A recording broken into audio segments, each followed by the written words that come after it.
Kulukula kulonde kusise upastor lo ochaza amaphupho. Inamba yami ngisenze kuphela ngoba uyimember kuphela. Kusungona ka 5 ntambama awungwhatsapp.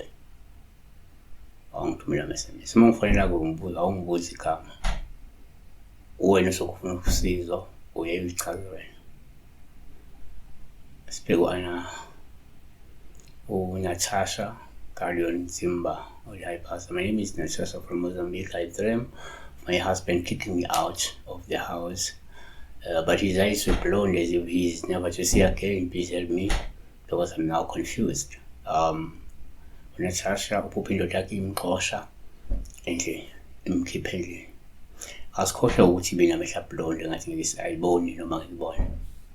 Sikhulume ngalo xoshwe nje. Uma umuntu akexosha ekhipha endle kubi. Number 1, ngokujwayelekile uma uphupha umuntu wakho upha olubi uma exosha endlini. Lokusho ukuthi kungenzeka sekukhona isichitho esizodala uqhekeko, ugcina ulashiwe, waliwe, uma kungukuthi awusukumi usilaphe. Omunye angayibheka le kwesinye isikhathi uma uphupha umuntu wakho upha olubi uma exosha endlini.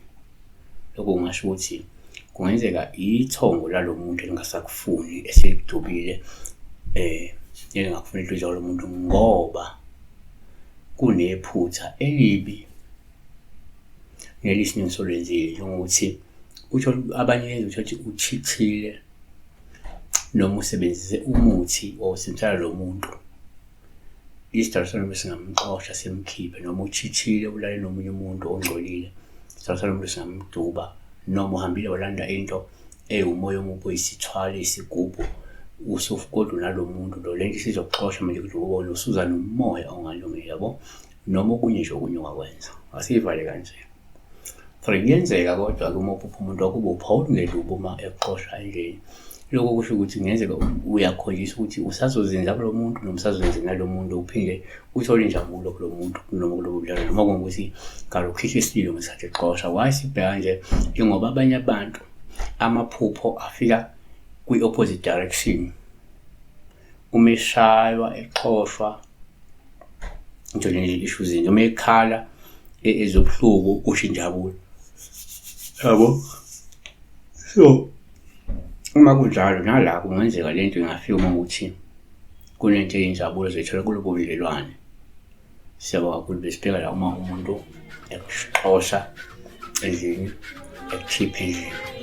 Siyabonga.